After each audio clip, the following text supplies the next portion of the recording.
Okay, video file documenting the orchard as it stands on April 4th, 2011.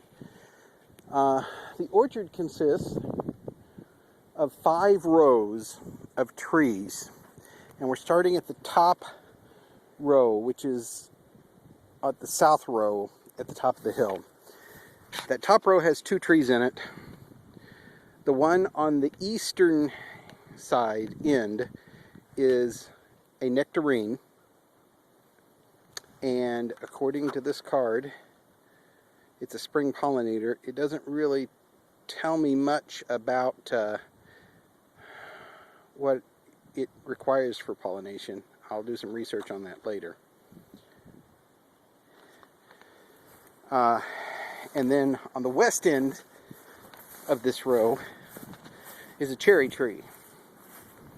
Now this cherry does tell me that it does need a pollinator, and unfortunately I don't have another one yet, so I'm going to have to go get another cherry tree, I guess, with another variety. Hope that's readable on the video. But that's a Montgomery cherry. And by the way, that first tree up here, just in case we couldn't read the card, is a Fantasia nectarine. So the second row down from the top of the hill, we have a peach tree. And this is a White Prince's peach.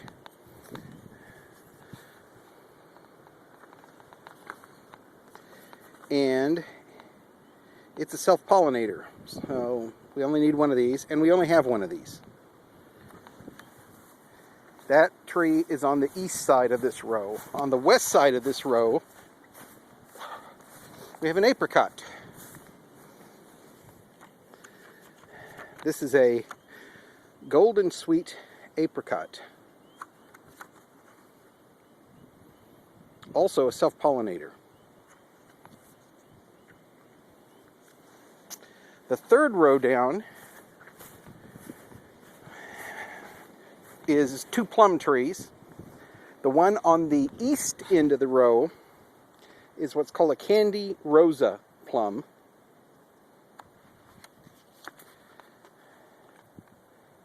And again, I hope that's readable. It is a self-pollinator. But just for the heck of it, we got 2 plums anyway, just to try a couple of species. On the west end of the third row is a Sweet August Sensation plum tree. And it too is a self-pollinator. And with the beehives just 100 feet away, they should get more pollinating than they want. Okay, as we come down to the 4th row, we get into the apple trees. We've got several apple trees here. On the 4th row, east side tree is this.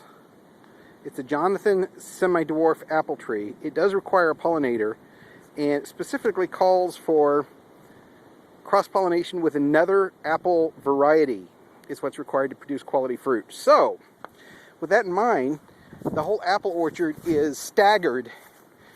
We're staggering Jonathans and Macintoshes. So on the west end of this row, we have a Macintosh semi-dwarf apple. Now what semi-dwarf means is that the tree doesn't get as big. It does not mean that the fruit is smaller. And again, cross-pollinates with another apple variety. So the last row down, currently, this row has 3 trees. They're all apples. So on the extreme west end of the final row, which I guess is the 1, 2, 3, 4, 5th row down, the west end is another Macintosh.